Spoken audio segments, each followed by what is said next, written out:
யாவர்க்குமாம் இறைவர்க்கு ஒரு பச்சிலை, யாவர்க்குமாம் இறைவர்க்கு ஒரு பச்சிலை, யாவர்க்குமாம் பசுவிற்கு ஒரு வாயுரை, யாவர்க்குமாம் உண்ணும் போது ஒரு கைப்பிடி, யாவர்க்குமாம் பிறர்க்கு இன்னுரைதானே.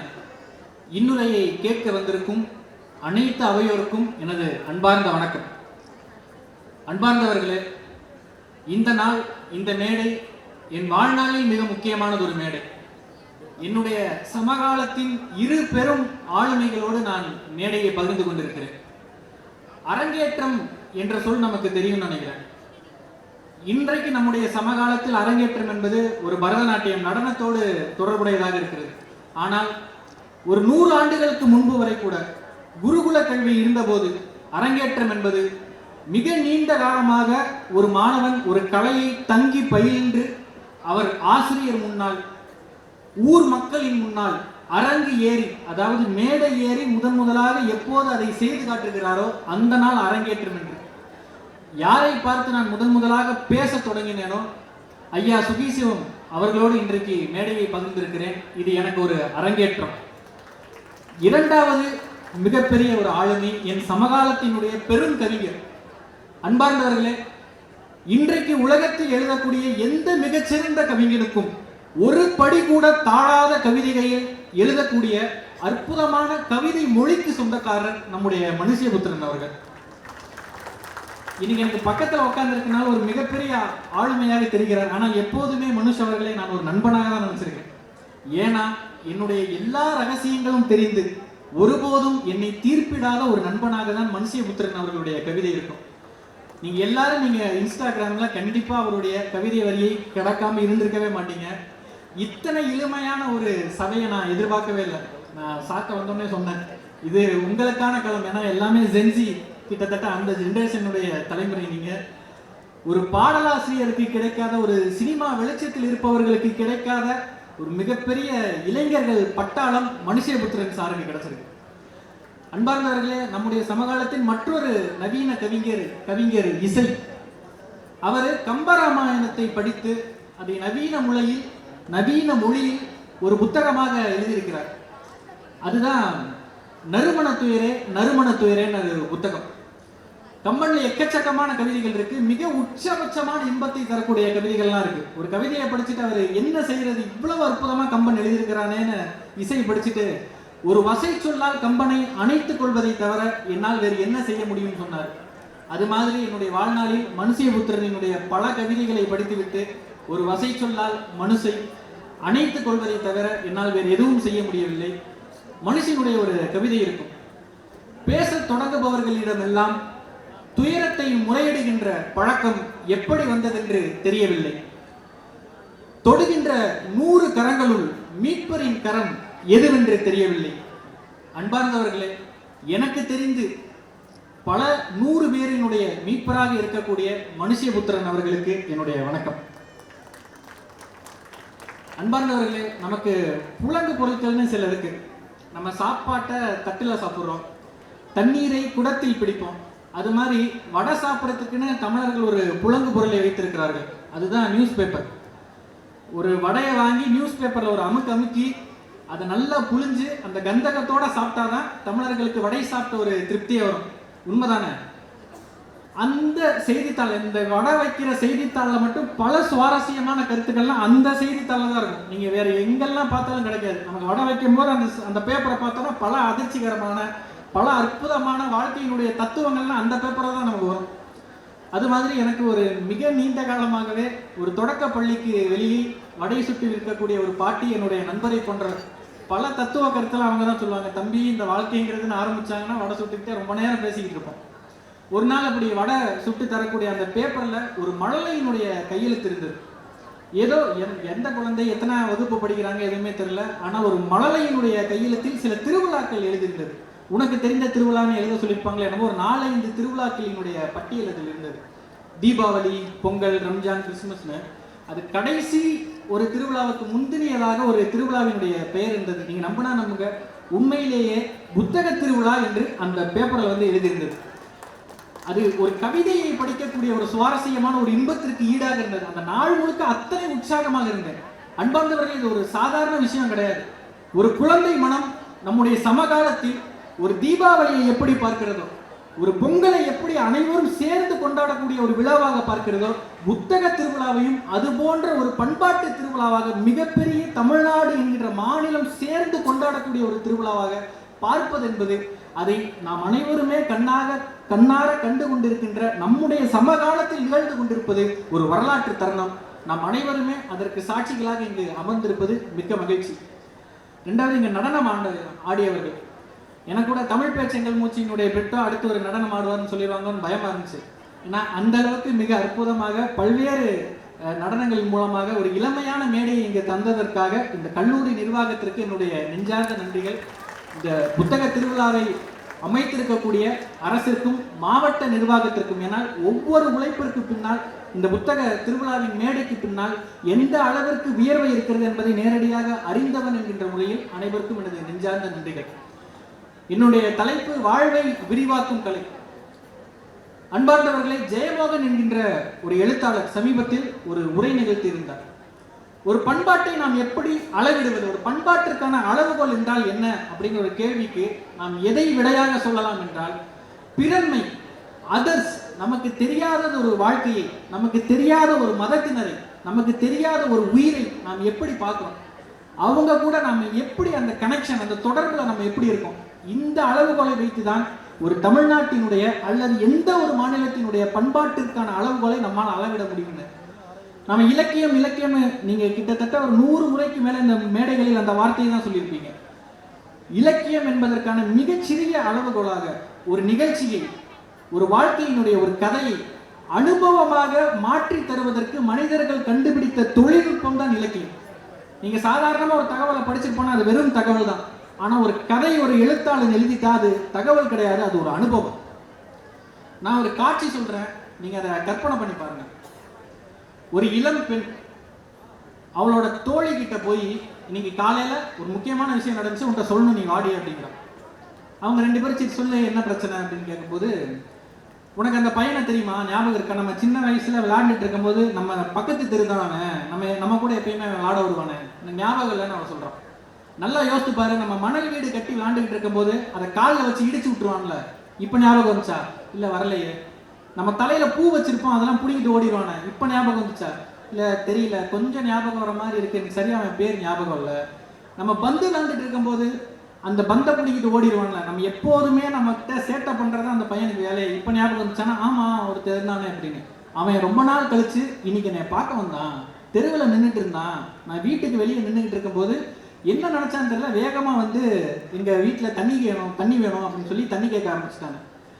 இப்படி ஒரு இளம் பையன் ஒரு இளம் பொண்ணுகிட்ட வந்தான்னா அவன் யாராக இருப்பான்னு நம்ம எல்லாருக்கும் தெரியும் தானே. அவன் தான் கதாநாயகன். அந்த பொண்ணை வந்து அவன் காதலிக்கிறான். காலையில போய் அந்த பொண்ணை பார்க்கணும், வேற எப்படி அவனுக்கு பேசுறதுக்கு வேற என்ன வாய்ப்பு இருக்கும், அதான் சரி தண்ணி கேட்கற மாதிரி போய் அந்த பொண்ணை பார்த்துலான்னு சொல்லி வீட்டுல போய் தண்ணி கேட்கறான். இப்போ அவங்க அம்மா வந்து நீ செம்பில் எடுத்து தண்ணி போய் கொடுமான்னு சொல்லிட்டு தண்ணி குடிக்க போகும்போது நம்மளால சும்மா இல்லை, கையை பிடிச்சி இழுத்துறான். கையை பிடிச்சி இழுத்த உடனே அந்த பொண்ணு நியாயமா என்ன பண்ணிருக்கு, இப்போ அம்மா இந்த பையன் பண்றதை பாருங்க அப்படின்னு கத்திரிக்கும் தானே, கண்டிப்பா அதுதான் பண்ணுச்சு. அந்த பொண்ணு அம்மா இந்த பையன் பண்றதை பாருன்னு சொல்லி கத்திருச்சு. இவனுக்கு ஒரே பக்குன்னு இருக்கு. தண்ணி கேட்கற போற இடத்துல பேசாம தண்ணியை குடிச்சோமா பொண்ணை பார்த்தோமான்னு வராம இப்படி கையை பிடிச்சி இழுத்து வாங்கி கட்டிக்க போறோமே இவனுக்கு ரொம்ப படபடன்னு ஆகுது. ஆனா இந்த பொண்ணு அம்மா வந்த பிறகு இப்ப என்ன சொல்றான்னா, இவனுக்கு விக்கிச்சுமா, தண்ணி குடிக்க போகும்போது விக்கல் எடுத்துருச்சு, அதான் நான் கத்துனேன் அப்படிங்கிறான். அப்ப நம்மளால புரிஞ்சு கொள்ள முடியும், இப்போ அந்த பொண்ணும் அந்த பையனை வந்து காதலிக்கிறார். மிக நீண்ட காலமாக சிறுவர்களாக இருந்த பொழுதே அவர்களுக்கு நட்பு இருந்தது. எந்த ஒரு பாயக்கணத்தில் அந்த நட்பு காதலாக அரும்பியதுன்னு யாருக்கும் தெரியாது. இதை வந்து அந்த தோழி கிட்ட அந்த பொண்ணு சொல்றா, இப்படி இருந்தானே நம்ம சின்ன பிள்ளையில இருக்கும்போது இப்படிலாம் நம்ம வம்பிழுத்துக்கிட்டு இருந்தவன், இப்படி எங்க அம்மா ஓடி வந்த பிறகு விக்கல் எடுத்துன்னு சொன்ன உடனே எங்க அம்மா அவன் தலையை தட்டி விட்டுட்டு இருந்தாங்க, அப்ப அவன் என்னை பார்த்து கண்ணடிச்சு அவனுடைய கடைக்கண் பார்வையால ஒரு சிரிப்பு சிரிச்சான் பாரு, அப்பயே நான் செத்துட்டேன் அப்படிங்கிறான். அன்பார்ந்தவர்களே, இந்த காட்சியை இன்னைக்கு நம்ம ஒரு படத்துல, ஒரு காதல் படத்துல சீனா எடுத்துட முடியும் தானே, சினிமால ஒரு போர் அடிக்காத ஒரு காட்சி தானே. ஆனால் இது வந்து ஒரு கவிதை. நம்ம மனுஷியபுத்திரன் சார் எழுதின கவிதை மாதிரி உங்களுக்கு தெரியலாம், ஏன்னா அவர் தான் மிஸ் யூன்னு எழுதியிருக்காரு. இப்போ வந்து ஐ லவ் யூன்னு ஒரு தொகுப்புக்காக இந்த கவிதை எழுதியிருக்கலாம் நீங்க நினைக்கலாம். ஆனால் அன்பார்ந்தவர்களே, இந்த கவிதைக்கு வயது கிட்டத்தட்ட 2000 ஆண்டுகள். இந்த கவிதை இருக்கக்கூடிய நூல் சங்க இலக்கிய நூல். கலித்தொகையில் குறிஞ்சிக்கலியில் கபிலர் எழுதிய பாடல். அதிலும் குறிப்பாக அந்த லாஸ்ட் ஒரு 3 வரி, என்னை கடைக்கண் பார்வையால் கொள்வான் போல் நோக்கி நகை கூட்டம் செய்தான் அந்த கல்வன் மகன். அந்த திருட்டு பையனை பார்த்து கண்ணடிச்சு ஒரு சிரிப்பு சிரிச்சான் பாரு, உண்மையிலே அவன் செத்துட்டேன்னு தான் சொன்னான். நீங்க நினைச்சு பாருங்க, 2000 ஆண்டுகளுக்கு முன்பாக எழுதிய ஒரு கவிதை இன்னைக்கு நம்ம படிச்சா ஃப்ரெஷ்ஷா இருக்குல்ல. இன்றைக்கு நாம் படிக்கின்ற பொழுது 2000 ஆண்டுகளுக்கு முன்பாக இருந்த தமிழ்நாடு எப்படி இருந்தது, அந்த காதல் உணர்ச்சி எப்படிப்பட்டது.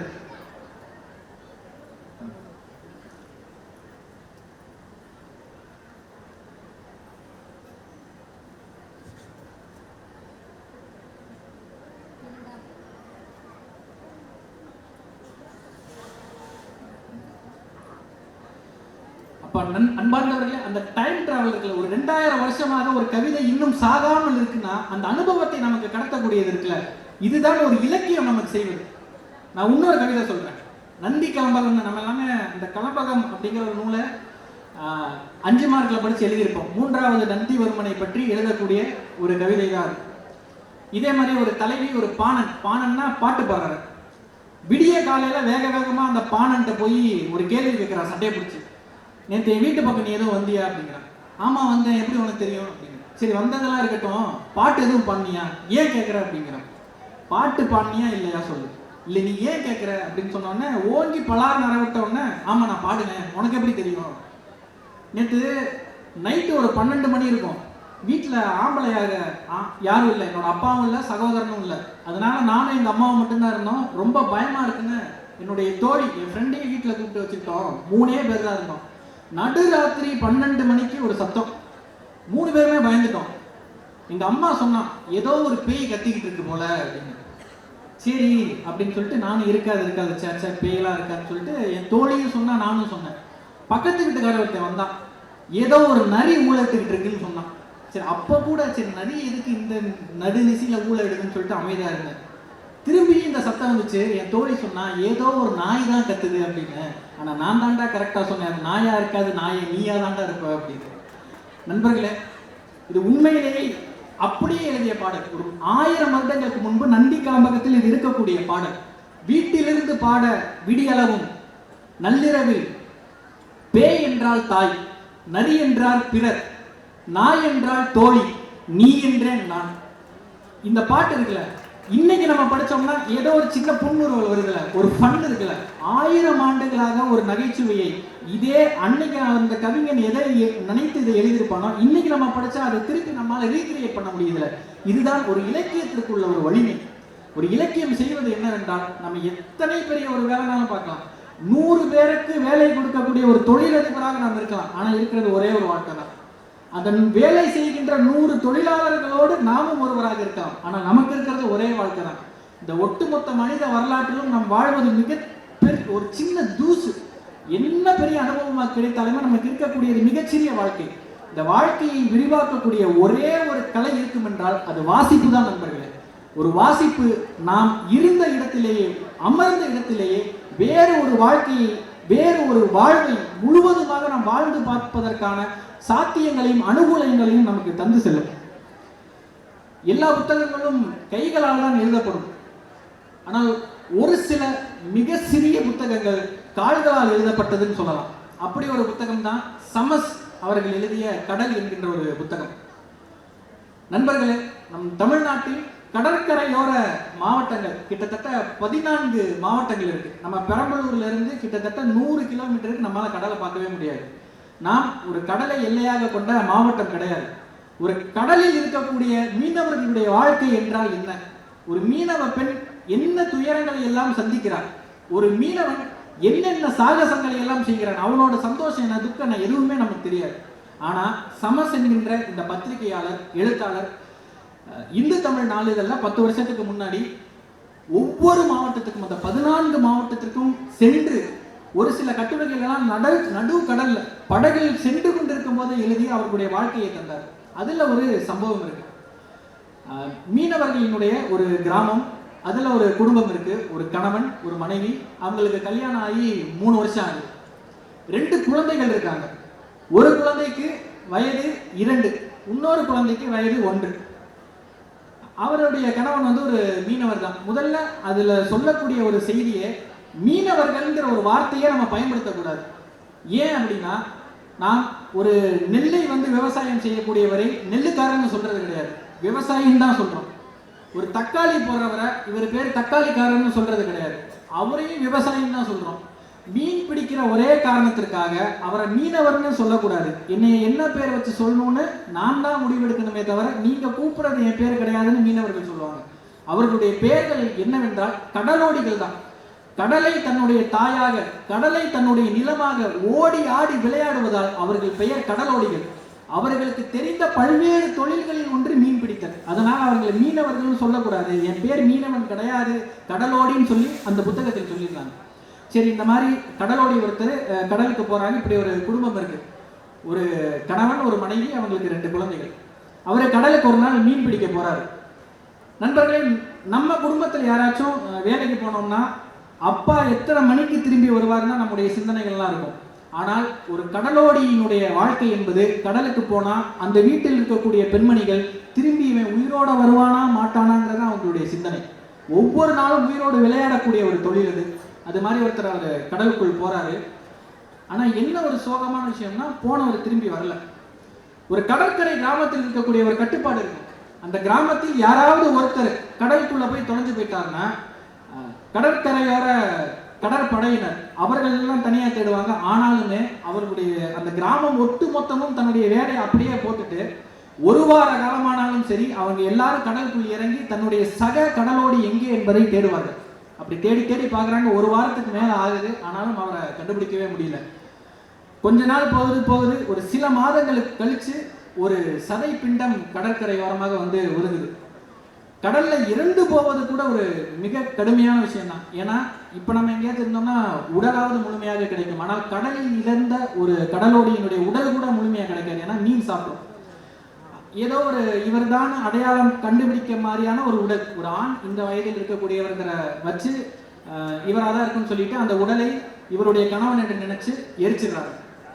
இப்போ இந்த மீனவ பெண்மணிக்கு 2 குழந்தைகள் இருக்காங்க. இந்த கடல்ல இறந்தவர் நினைக்கக்கூடியவருக்கு கூட பிறந்த ஒரு சகோதரர் இருக்காங்க. நம்ம கிராமங்களில் கூட இதெல்லாம் நடக்கும்.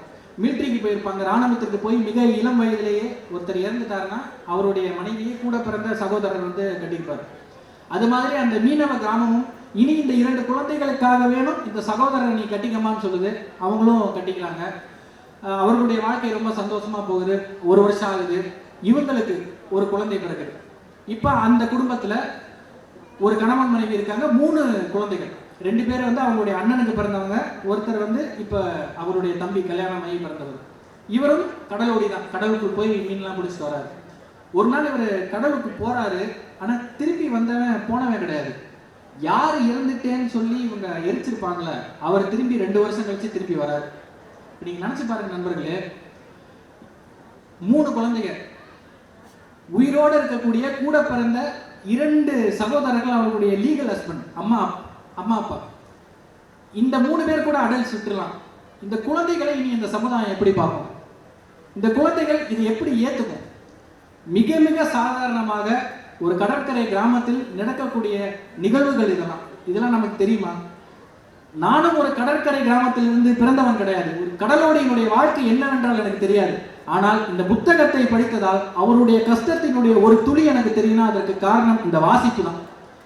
அன்பார்ந்தவர்களே, நான் 10 வருஷத்துக்கு முன்னாடி இது படித்தேன். இன்னைக்கு இந்த மேடையில் நின்று நான் சொல்லணுங்கிறதுக்காக திரும்பி கூட படிக்கல. அன்னைக்கு இது ஒரு கட்டுரையினுடைய முதல் ஒரு அரை பக்கம் தான். அது படித்த உடனே அந்த பக்கத்தை மூணுதான். அடுத்து சில நாட்கள் அந்த புத்தகத்தை எடுப்பதற்கே ரொம்ப ஹாண்டிங்கா, ஒரு திகிலூட்டக்கூடிய ஒரு சம்பவமாக இருந்தது. ஒரு புத்தகம், ஒரு அனுபவம் நம்ம என்ன செய்யும் என்றால், இந்த 10 ஆண்டுகளில் என் தட்டுல என்னைக்கு நான் மீன் இருந்தாலுமே நான் காசு தரேன் என் தட்டுல மீன் இருக்கு நான் நினைச்சதே இல்லை. இதை படிச்ச பிறகு என்னுடைய பசிக்காக, என்னுடைய உணவிற்காக எங்கோ ஒரு இடத்தில் கடலில் தன்னுடைய உயிரை ஒரு கடலோடி அடகு வைத்திருக்கிறாங்க. அவருடைய குடும்பமும் அவரும் எங்கிருந்தாலும் நன்றாக இருக்க வேண்டும் என்று நான் பிரார்த்தனை செய்யாமல் ஒரு நாளும் அதன் பின்பு நான் மீன் சாப்பிட்டதே இல்லை. வாழ்க்கையை விரிவாக்கும் கலை என்றால் என்னுடைய வாழ்க்கையை தாண்டி ஒருவனுடைய வாழ்க்கையை எந்த அளவிற்கு நான் புரிந்து கொண்டிருக்கிறேன் என்பதில் இருக்கிறது நண்பர்களே. அது புத்தகங்கள் உங்களுக்கு தரும். நீங்க புத்தகம் வந்து ஒரு விலை என்பது புத்தகத்துக்கு ஒரு பொருட்டே இல்லை. நீங்க உள்ள போய் நீங்க சும்மா பார்த்தீங்கன்னா 40 ரூபாய்க்கு அற்புதமான புத்தகங்கள் இருக்கு. ஓநாயின் குலச்சினம் ஒரு புத்தகம், 700 பக்கம் அந்த புத்தகம். ஒரு மங்கோலியாவில் இருக்கக்கூடிய ஒரு மேய்ச்சல் நிலம், ஒரு அங்க இருக்கக்கூடிய மக்களுக்கெல்லாம் ஓநாய் ஒரு மிகப்பெரிய குறியீடு. ஒரு மொழிபெயர்ப்பு நாவல் அது. அத்தனை பக்கம் உள்ள ஒரு நாவலே வந்து 250 ரூபாய்க்கு உள்ள நமக்கு கிடைக்கிறது. மனுஷபுத்திரன் சாரியினுடைய அத்தனை கவிதை தொகுப்புகளும் நீங்க நினைச்சு பார்த்தீங்கன்னா ஒரு மசாலா தோசை தான் உண்மையிலேயே ஒரு புத்தகத்தினுடைய விலை. ஆனா அந்த புத்தகம் நமக்கு கொடுக்கக்கூடிய அனுபவம் இருக்குல்ல, அது வார்த்தைகளில் சொல்ல முடியாது. மதுரையினுடைய பாராளுமன்ற உறுப்பினர் சு வெங்கடேசன் அவர்கள், உங்களுக்கு தெரிந்திருக்கும், சாகித்ய அகாடமி விருது பெற்றவர். வேள்பாரி, அந்த சொல்லை கடக்காமல் நீங்கள் யாரும் இருக்க மாட்டீங்கன்னு நினைக்கிறேன். வேள்பாரி நாவலினுடைய ஆசிரியர். அவர் அலங்கார பிரியர்கள்னு ஒரு கட்டுரை புத்தகம் எழுதியிருக்கிறார். அதுல ஒளியை படைத்தவர்கள்னு ஒரு கட்டுரை வருது. அதுல ரெண்டு நபர்களினுடைய வாழ்க்கையை அவர் சொல்றாரு. நான் ஒரு நபரினுடைய வாழ்க்கையை சொல்றேன், இன்னொரு நபரினுடைய வாழ்க்கையை நீங்க படிச்சு தெரிஞ்சுக்கணும். தேனியில தேனி சீருடையான் அப்படின்னு ஒரு எழுத்தாளர் இருக்காரு. நம்மளாம் வாழ்க்கையில நிறைய கஷ்டம் இருக்கு, டிப்ரெஷனா இருக்கு அப்படின்லாம் சொல்றோம்ல. ஒரு புத்தகம் நம்ம படிச்சோம்னா நமக்கு இருக்கிறதெல்லாம் ஒரு கஷ்டமா, நம்ம எப்பேற்பட்ட ஆசீர்வதிக்கப்பட்ட ஒரு வாழ்க்கையை நம்ம வாழ்ந்துகிட்டு இருக்கோம், எத்தனை கஷ்டங்களுக்கு நடுவிலும் ஒரு ஆனந்தத்தோட ஒரு சந்தோஷத்தோட வாழ்க்கையில் எத்தனை பேர் வாழ்ந்துட்டு இருக்காங்கிறதுக்கு அவருடைய கதை வந்து ஒரு உதாரணம். அவருடைய உண்மையான பெயர் கருப்பையா. கருப்பையா தேனியில ஒரு வறுமையான குடும்பத்துல பிறகுறாரு. ஒரு அற்புதமான ஒரு குழந்தையா தான் அவர் வளர்றாரு. ஒரு அரசு பள்ளியில அவர் 2ஆம் வகுப்பு படிச்சுக்கிட்டு இருக்கும் போதுதான் அவருக்கு தெரிய வருது, அம்மா அப்பாவெல்லாம் டீச்சர்ஸ் வந்து கூப்பிட்டு விடுறாங்க, இவன் தப்பா எல்லாமே எழுதுறான், போர்டில் இருக்கிறத பார்த்து எழுதுறதுக்கு இவனுக்கு என்ன வலிக்குது, ஏன் ஒரு பார்த்து எழுதுறதுக்கு கூட அவன் சோம்பேறித்தனமா இருக்கான்னு போட்டு அடி பிரிச்சுறாங்க அவனை. ஆனாலும் இவனுக்கு புரியவே இல்லை, ஏன் நம்ம எல்லாமே தப்பாவே எழுதிட்டு இருக்கோம், பார்த்து தானே எழுத சொல்றாங்க, ஏன் நம்மளால முடியல அப்படின்னு எனக்கு புரியல. திரும்ப இது நடந்துகிட்டே இருக்கு. அப்புறம் தான் ஒரு நாள்ல கண்டுபிடிக்கிறாங்க, நமக்கு கொஞ்சம் கொஞ்சமா பார்வை நமக்கு கம்மியாயிட்டே வருது. இவனை 2ஆம் கிளாஸ் தானே படிக்கிறான், 7 வயசு தானே, சொல்ல தெரியல அவனுக்கு, நம்முடைய பார்வை கொஞ்சம் கொஞ்சமா குறையுது. ஒரு நாள் அம்மா போய் மாவு வாங்கிட்டு வர சொல்றாங்க. ஒரு மின் கம்பத்துல அவன் மோதி மண்டை உடைஞ்சு ரத்தமா வருது. அப்பதான் அந்த அம்மாவுக்கு தெரியுது, நம்முடைய குழந்தைக்கு பார்வை முழுவதுமாகவே பறிபோய் விட்டது, நம்ம குழந்தைக்கு இனிமேல் பார்க்கவே முடியாதுன்னு சொல்லி அந்த தாய் அப்படி கிடந்து கதறாங்க. இத்தனை நாள் வந்து இதை சொல்ல தெரியலையே, நம்ம பிள்ளைய போய் அடிச்சிட்டோமே, அவங்களுக்கு பார்வை போனதை விட இத்தனை நாள் இவனுக்கு பார்த்து எழுதலாம், சோம்பேறி பட்டுட்டு போர்டை பார்த்து எழுதாம இருக்கானா, ஏன்னா அவனுக்கு கண்ணு தெரியல, முன்னாடி பெஞ்சில் உட்கார வைக்கிறாங்க, எப்போ பார்த்தாலுமே அவனுக்கு கண்ணு வந்து கொஞ்சம் கொஞ்சமா கம்மியாகிட்டே வந்து ஒரு நாள் முழுவதுமாகவே இல்லாம போயிடுது. இந்த சோகத்தையே அவங்களால கடக்க முடியல. ஆனால் இது நடந்த மிகச்சிறிய காலகட்டத்திற்குள்ளே இவர்களுக்கு ஒரு தங்கை, கருப்பையாக்கு ஒரு தங்கை பிறக்கிறாங்க, அவங்களுக்கும் பார்வை இல்லாம போயிடுது. ஒட்டுமொத்த குடும்பமும் இருளில் ஆழ்ந்து விடுகிறது, என்ன பண்றதுன்னே தெரியல. அப்பதான் அவங்களுக்கு ஒரு நண்பர் வந்து சொல்றாரு, நீ சென்னைக்கு போ, அங்க பிரெய்லி சிஸ்டம்லாம் இருக்கு, பார்வையற்றவர்கள் படிப்பதற்கென்றே பிரத்யேகமாக பள்ளிகள்லாம் இருக்கு. சென்னையில பூந்தமல்லின்னு நம்ம சொல்லுவாங்க, பூவிருந்தவல்லி, அங்க வந்து பார்வையற்றவர்களுக்கான பிரத்யேகமான பள்ளி இருக்கு, அங்க போய் நீ படின்னு அனுப்பிச்சு வைக்கிறாங்க. இவரும் அங்க போறாரு. அங்க போய் கொஞ்சம் கொஞ்சமா, அதற்கு முன்பு வரைக்கும் அவர் அவ்வளவு பிரைட் ஸ்டூடெண்ட்லாம் இல்லை, ஒரு சராசரியாக சுமாராக படிக்கக்கூடிய ஒரு மாணவர். ஆனா அங்க போய் 2 வயசுக்கு அப்புறம் பார்வை இல்லாமல் பிறகு அவர் படிச்சு 10ஆம் வகுப்புல பார்வையற்றவர்களுக்கான தேர்வுல ஸ்டேட் ஃபர்ஸ்ட் வராரு, மாநிலத்திலேயே முதல் மதிப்பெண் பெற்றவராக வராரு. படிச்சு முடிச்சுட்டு திருப்பி அவர் சொந்த ஊரான தேனிக்கு வராரு. சரி, தேனிக்கு வந்து நம்ம ஒரு ஆசிரியர் கல்வி படிச்சுட்டு அவர் ஒரு டீச்சர் ஆகணும் தான் அவருடைய எய்ம். இந்த தருணத்துல அவருக்கு வந்து ஒரு அனௌன்ஸ்மெண்ட் வந்து அவர் காதுல கேட்குது, இலவசமாக பார்வை பரிசோதனை நீங்க செஞ்சுக்கலாம் வாங்க அப்படின்னு. அதனால வரைக்கும் அவர் வந்து டாக்டர்கிட்ட போனதே இல்லை. அவங்க அம்மாவுக்கும் அவ்வளவு அதுக்கெல்லாம் காசே கிடையாது. நீங்க மதுரையில போய் அரசு மருத்துவமனையில காட்டுங்கன்னு சொல்றாங்க. அவங்களுக்கு அன்னைக்கு இருந்த சம்பளமே காலனா தான். இதுல எங்க போய் அவங்க டாக்டரை போய் பார்ப்பாங்க. அதனால இது வரைக்கும் அவரை எல்லா நாட்டு மருத்துவம் அதெல்லாம் பண்ணி பாக்குறாங்க, இந்த சாமியை கும்பிடுறாங்க, அந்த சாமியை கும்பிடுறாங்க, ஆனா மருத்துவர்கிட்ட போவே இல்லை. வாழ்க்கையிலேயே முதலாக அவருடைய 17 வயசுல ஒரு டாக்டரை போய் பார்க்கலான்னு போய் பாக்குறாரு. டாக்டர் செக் பண்ணிட்டு அவர்களை பரிசோதனை செஞ்சுட்டு சொல்றாங்க, உனக்கு வந்த இந்த நோய் என்பது நிரந்தரமானது கிடையாது, நீ முன்னாடியே ஒரு சின்ன ஆப்ரேஷன் பண்ணியிருந்தா உன்னுடைய பார்வை உனக்கு திருப்பி கிடைச்சிருக்கும், இப்பயும் ஒண்ணு கெட்டு போல, ஒரு ஆப்ரேஷன் இருக்கு, நீ அறுவை சிகிச்சை செய்தால் உன்னுடைய பார்வை திரும்ப வரும்னு சொல்றாங்க. இவர் பள்ளி படிப்பினுடைய இறுதி பரீட்சை எழுதிட்டு அந்த ரிசல்ட் இன்னும் வெளியே வரல. ஆனா அதுக்கு முன்னாடி இந்த அறுவை சிகிச்சையும் வந்து இலவசம் தான் சொல்லிடுறாங்க. அவர் அறுவை சிகிச்சை பண்ணிய பிறகு அவருக்கு பார்வை திரும்பி வருது. 2ஆம் கிளாஸ்ல அவர் பறிபோன வாழ்க்கையை அவர் ஸ்கூல் முடிக்க போகும்போது அவருடைய பார்வை வந்து திரும்பி வந்துருச்சு. கிட்டத்தட்ட 10 ஆண்டுகள் ஒரு சின்ன ஆபரேஷன் பண்ணியிருந்தா அந்த 10 ஆண்டுகளும் அவர் வந்து பார்வையோடு இருந்திருக்கலாம். ஆனா 10 ஆண்டுகள் பார்வையற்ற ஒரு மாற்றுத்திறனாளிகளினுடைய வாழ்க்கையை அவர் வாழ்ந்திருக்காரு. சரின்ட்டு இப்ப பார்வை கிடைச்சிச்சுன்னு எவ்வளவு சந்தோஷமா இருக்கும். ஒரு பார்வை வந்து இல்லாம போய் திருப்பி அது கிடைச்சிருக்கு.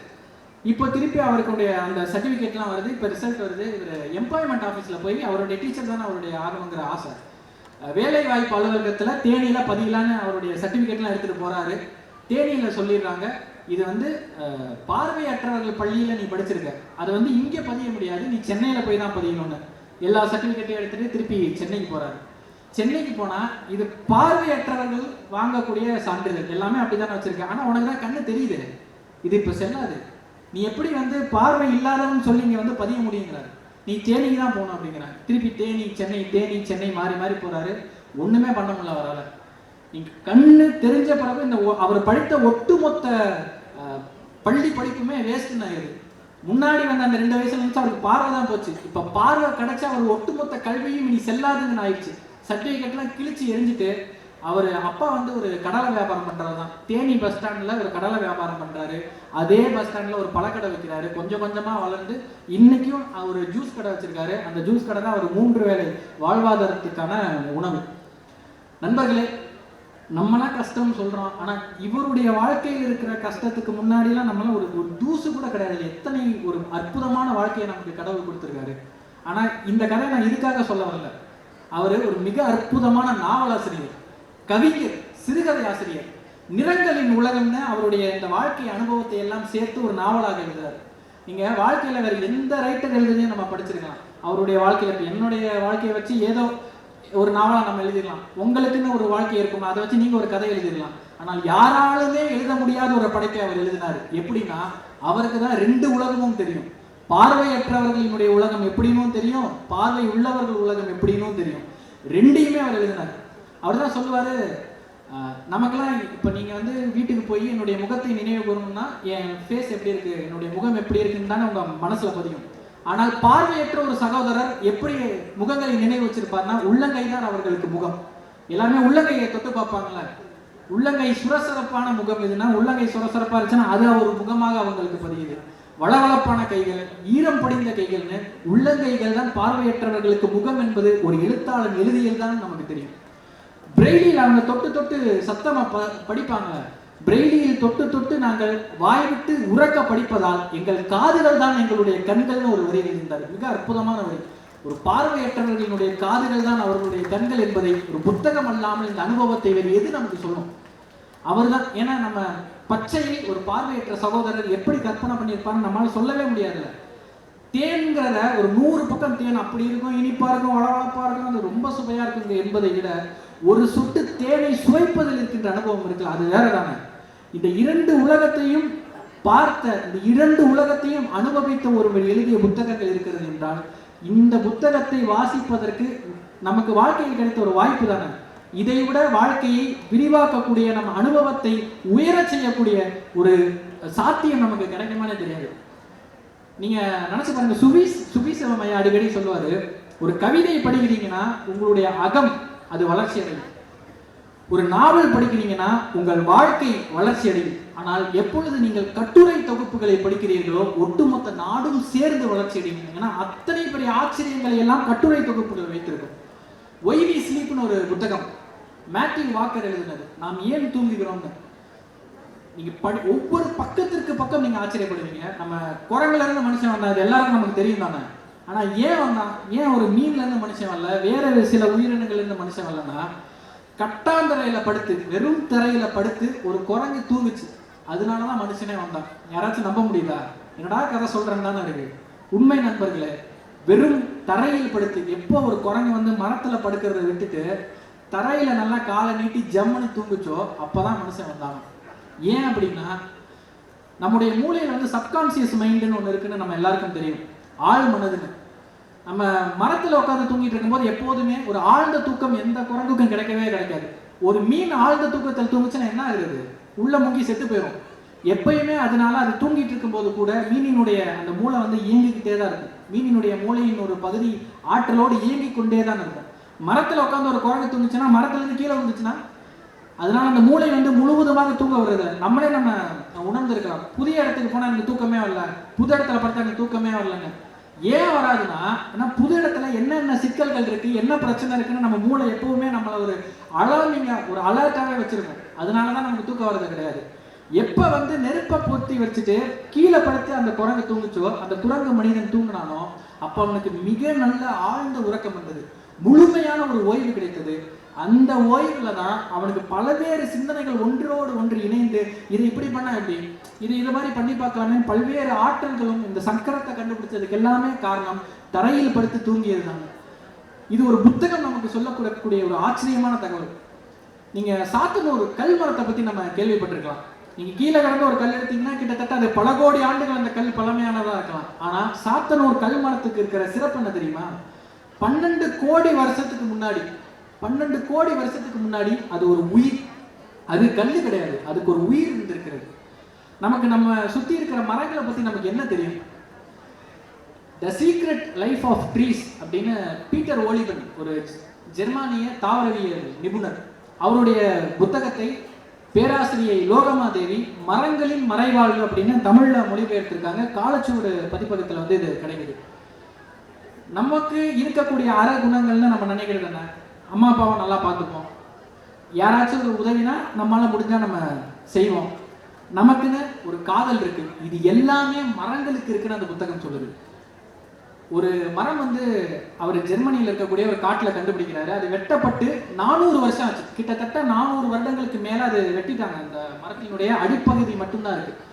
400 வருஷமா அந்த மரம் சாகாம இருக்கிறதுக்கு பக்கத்தில் இருக்கிற மரங்கள் எல்லாம் அதற்கு உணவு, அதுக்கு கிளையே கிடையாது. ஒரு இலை இல்லைன்னா எப்படி வந்து அது போட்டோசிந்தசிஸ் பண்ணும், எப்படி ஒளிச்சேர்க்கை பண்ணும், அதுக்கு எப்படி உணவு கிடைக்கும்? ஆனா 400 வருஷமா கூட இருக்கிற மரங்கள் எல்லாம் சேர்ந்து அதனுடைய வேர்களில் இருந்து தண்ணி கொடுத்து அதுக்கு உணவு கொடுத்து அதை சாகாம இன்னும் மரங்கள் பார்த்துக்குது.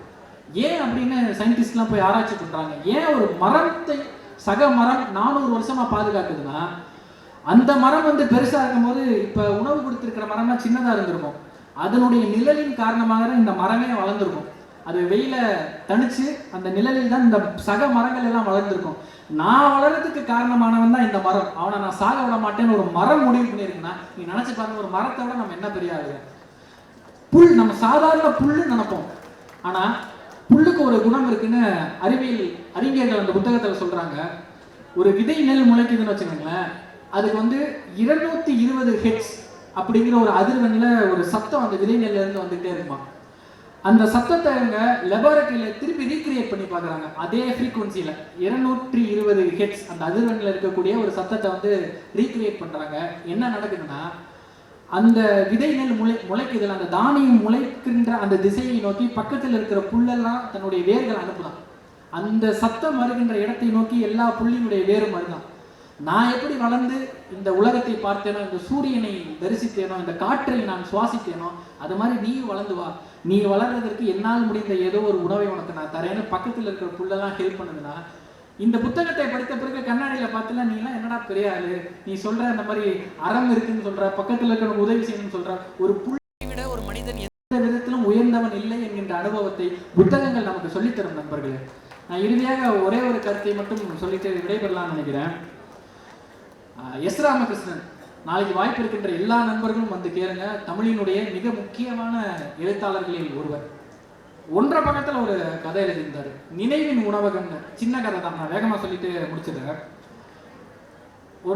ஒரு பெண்மணி ஒரு மலை கிராமத்துல அவங்க வந்து கூட்டுறவு சங்கத்துல ஆடிட்டரா ஒர்க் பண்றாங்க. அந்த சங்கத்தினுடைய கணக்கு வழக்கெல்லாம் அவங்க சரி பார்க்குறாங்க. ஒரு அரசு வேலையில இருக்கிறாங்க.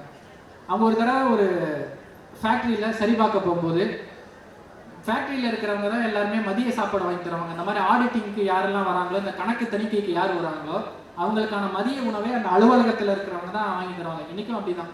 ஆனால் அவங்க ரொம்ப நேர்மையானவங்க. அந்த பொண்ணு அப்படி வாங்கி தந்தா கூட காசை திருப்பி கொடுத்துருவாங்க. நீங்கள் எந்த ரூபாய்க்கு அந்த உணவை வாங்குறாங்களோ அதற்கான காசை திருப்பி கொடுத்துருவாங்க. ஒரு நாள் இப்படி அவங்க ஆடிட்டிங் பார்த்துட்டே இருக்காங்க. அவங்களுக்கு நேரம் போனதே தெரியல. 2 மணி ஆகுது, 3 மணி ஆகுது. அவங்களுக்கு வெயில் வராதனால, ஜன்னல் பூட்டி இருக்கிறதுனால எவ்வளோ நேரம் போச்சுன்னே தெரியல. அவ்வளோ இன்ட்ரெஸ்டிங்காக கணக்கு தணிக்கை செஞ்சுக்கிட்டே இருக்காங்க. அப்படி இருக்கும்போது அன்றைக்கி வந்து பார்த்து யாருமே வந்து நீங்கள் சாப்பிட்றீங்களான்னு கேட்கவும் இல்லை. ஏன்னா அது வந்து ஒரு மலை கிராமத்தில் இருக்கிறதுனால இவங்களுக்கு வந்து ஹோட்டல் எங்கே இருக்குன்னு தெரியல. சரி சும்மா போய் அந்த நகரத்தை வந்து நம்ம சுற்றி பார்ப்போமே, எக்ஸ்ப்ளோர் பண்ணுவோமேன்னு சொல்லிட்டு இவங்க வெளியே போகிறாங்க. அந்த நகரத்தில் இருக்கக்கூடிய சின்ன சின்ன மூளை முடுக்குகள் எல்லாம் தேடி பார்க்குறாங்க. ஒரே ஒரு உணவகம் மட்டும் கண்ணுக்கு தெரியுது. அந்த உணவகத்தில் மொத்தமே 3 சேர் தான் போட்டிருக்காங்க, ஒரே ஒரு மேசை தான். யாருமே உள்ளே இருக்கிற மாதிரியே தெரில. இவங்க உள்ளே போய் யாராச்சும் இருக்கீங்களான்னு கேட்குறாங்க, எந்த சத்தமும் வரல. திருப்பி யாராச்சும் இருக்கீங்களான்னு கேட்குறாங்க, எந்த சத்தமும் வரல. சரி கடைசியாக ஒரே ஒரு முறை முயற்சித்து பார்ப்போம், நீங்கள் யாராச்சும் இருக்கீங்களான்னு கேட்குறாங்க. ஒரு வயசான ஒரு உள்ள வந்து, வாங்க வந்து உட்காருங்க, நீங்கள் என்ன சாப்பிட்றீங்கன்னு சொல்லிட்டு நரைத்த முடியோடு ஒரு மெனு கார்டை வந்து அவர் கையில் நீட்டுறாங்க. இவங்களும் அந்த மெனு கார்டை பார்க்குறாங்க. பார்த்தோன்னே பயங்கர அதிர்ச்சி இவங்களுக்கு. என்னடா இப்படி ஒரு மெனு கார்டை என் வாழ்க்கையில் பார்த்ததே இல்லையேன்னு. என்ன அந்த உணவுகள் இருக்குன்னா, 10 வயதின் உணவு, 15 வயதின் உணவு, 20 வயதிற்கான உணவு, 45 வயதிற்கான உணவுன்னு எல்லாமே வயதோடு தொடர்புடைய உணவுகளாக இருக்குது. உணவு பேரே கிடையாது. உணவே வந்து 10 வயதுக்கான உணவு, 20 வயதுக்கான உணவு. இவங்க பார்த்துட்டு இந்த தாத்தாவை பார்க்குறாங்க. என்னை நீங்கள் என்ன நினச்சிங்கன்னு கேட்குறாங்க. இல்லைம்மா இதுதான் சாப்பாடுனா, சரி இதில் என்னத்தை நான் ஆர்டர் பண்ணேன். இப்போ 10 வயது உணவுனா என்ன வரும்னு எனக்கு எப்படி தெரியும்? இது எப்படி நான் ஆர்டர் பண்ணுறதுன்னு. நீங்கள் முதலாக உங்கள் வாழ்க்கையில் ஒரு உணவை எப்போ சாப்பிட்றீங்களோ அது உங்கள் வயதோடு தொடர்புடையது. நம்ம ஸ்கூலுக்கு போகும்போது என்னைக்காச்சும் ஒரு இட்லி சாப்பிட்ருப்போம். முதலாக நமக்கு நினைவு தெரிஞ்சு ஒரு 2ஆம் வகுப்பில் நம்ம ஒரு இட்லி சாப்பிட்றோம்னா, எப்போ நம்ம அடுத்த இட்லி சாப்பிட்டாலுமே நமக்கு அப்போ வயது 2 வயசு தான். இப்போ நம்ம காலேஜில் இருக்கோம், என்னைக்காச்சும் ஒரு நாள் முதலாக ஒரு பீட்சா சாப்பிட்றோம்னு வச்சுக்கோங்களேன். காலேஜில் நம்ம எந்த வயசில் அந்த பீட்சாவை ஃபர்ஸ்ட் பைட் முதலாக எப்போ நம்ம நாக்கில் வச்சோமோ, மீண்டும் ஒரு முறை நம்ம பீட்சா சாப்பிடும்போது நமக்கு அந்த நினைவு தான் வரும். முதல்ல என் ஃப்ரெண்ட் கூட சேர்ந்து போய் வெளியே போய் சாப்பிட்டோமே.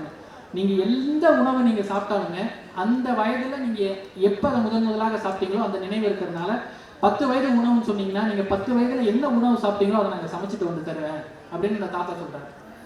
இவங்களுக்கு இது ரொம்ப சரி, இது பட் இந்த டீலிங் எனக்கு ரொம்ப பிடிச்சிருக்குங்கிற மாதிரி அவங்களுக்கும் இது ரொம்ப சுவாரஸ்யமாக இருக்குன்னு 12 வயசுக்கான உணவு கொடுங்கன்னு அந்த தாத்தாட்ட கேட்குறாங்க. ஒரு அரை மணி நேரம் வெயிட் பண்ணுங்க, நான் சமைச்சிட்டு வரேன்னு சொல்லிட்டு உள்ளே போய் அவர் சமைக்கிறார். சமைச்சிட்டு வந்து வெளியே ஒரு பூண்டு குழம்பு, தேங்காய் துவையல், ஒரு உருளைக்கிழங்கு சின்ன வெங்காயம் முழுவதுமாக இருக்கக்கூடிய ஒரு உருளைக்கிழங்கு கூட்டு, இதெல்லாம் எடுத்துகிட்டு வந்து மேஜையில் வைக்கிறாங்க. இவங்களுக்கு இன்னும் அதிர்ச்சி தாங்க முடியல. ஏன் அப்படின்னா 12 வயசுல இவங்க கோடைக்கால விடுமுறைக்கு அத்தை வீட்டுக்கு போயிட்டு இருக்க போது முதலாக அவங்க அத்தை தான் இவங்களுக்கு பூண்டு குழம்பு வந்து செஞ்சு கொடுத்துருக்காங்க. இவங்களும் எடுத்து சாப்பிட்டு பார்க்குறாங்க. சுவை அப்படியே அவங்க அத்தை செஞ்ச மாதிரியே இருக்குது. அப்படியே அச்சசலாக இருக்குது. நீங்கள் எப்படி இது, நீங்கள் இதெல்லாம் உங்களுக்கு தெரியும், எப்படி நீங்கள் இதை செஞ்சீங்க அப்படின்னு கேட்கணும்னு தோணுது. ஆனால் அவங்களால கேட்க முடியல. சாப்பிட்டு முடிச்சுட்டு எந்திரிக்க போகிறாங்க. எந்திரிக்காதீங்க, கற்கண்டு பாயாசம் இருக்குது அப்படிங்கிறாரு. ஏன்னா கற்கண்டு பாயாசமும் அவங்க அத்தை அப்போ செஞ்சு கொடுத்துருப்பாங்க. இவங்க பே பண்ணிட்டு வெளியே வந்துடுறாங்க. எந்த கேள்வியுமே கேட்கல. எப்படி இதெல்லாம் நடக்குது, எப்படி அவருக்கு இதெல்லாம் தெரியுதுன்னு அப்படியே அவங்க தலையில் ஓடிக்கிட்டே இருக்கு. அடுத்த நாளும் திருப்பி இந்த உணவகத்திலே போய் சாப்பிடுவோம்னு சொல்லிட்டு வராங்க. அப்போ இன்னொரு ஒரு தாத்தாவும் அங்கே உட்காந்துருக்கிறாரு. அவரும் பார்த்து சிரிக்கிறாரு. இங்கே வந்து எப்போதுமே நிரந்தர வாடிக்கையாளர்கள் தான். ஒரு தடவை இந்த உணவகத்துக்கு வந்துட்டா எப்பயுமே மீண்டும் மீண்டும் வந்துக்கிட்டே தான் இருப்பாங்க அப்படின்னு சொல்லிட்டு, இந்த முறை நீங்கள் என்ன உணவு சாப்பிட போறீங்கன்னு அந்த தாத்தா கேட்குறாரு. எனக்கு 21 வயசுக்கான உணவு வேணும் அப்படின்னு. ஏன்னா காலேஜில் இருக்கும்போது அப்போ அது ஒரு உணவே கிடையாது. அவங்க ஒரு ஸ்ட்ரைக் நடந்துட்டு இருக்கா. அவங்க அம்மா வந்து ஒரு பூண்டு ஊறுகாய் கொடுத்துருக்காங்க. அதை தான் அவங்க வந்து ஒரு வாரமாக சாப்பாட்டில் போட்டு கசைஞ்சு சாப்பிட்ருக்காங்க. இந்த தடவை அவர் கண்டுபிடிக்கிறாரான்னு பார்த்துட்டு கொடுக்குறாரு அந்த தாத்தா கிட்ட. அவர் கரெக்டாக அதே அந்த பூண்டு ஊறுகாய் எடுத்துகிட்டு வராரு. இவங்க பிசைஞ்சு சாப்பிட ஆரம்பிக்க போகும்போது அந்த கதை அதோட முடியுது.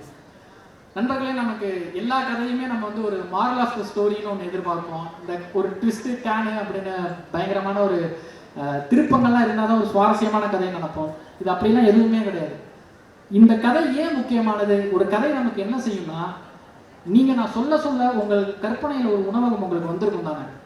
நீங்கள் ஒரு மலை பிரதேசத்தில் நீங்கள் ஒரு பெண்ணை நினச்சிருப்பீங்க. ஒரு தாத்தா வந்து மெனு கார்டை கொடுக்குற மாதிரி நினச்சிருப்பீங்க. நீங்கள் வந்து அவள் எப்படி பூண்டு குழம்பை சாப்பிட்ருப்பான்னு உங்கள் மைண்டில் ஒரு பிக்சர் ஓடி இருக்கும் தானே. ஒரு திரைப்படமாக நீங்களே பார்த்துருப்பீங்க தானே. இந்த கற்பனை தான் ஒரு கதைக்கு முக்கியம். அதை விட முக்கியமானது, நீங்கள் இந்த மாதிரி ஏதாவது ஒரு தடவையாவது இந்த நேரத்தில் நான் இந்த உணவை சாப்பிட்ருக்கேன் அப்படின்னு ஏதாவது ஒரு உணவை உங்கள் வாழ்க்கையோட தொடர்புபடுத்தி நீங்கள் நினச்சிருப்பீங்க. ஆமாம்ல, நம்ம முதல்ல இது தானே சாப்பிட்டோம், நமக்கு இந்த வயசு தானே.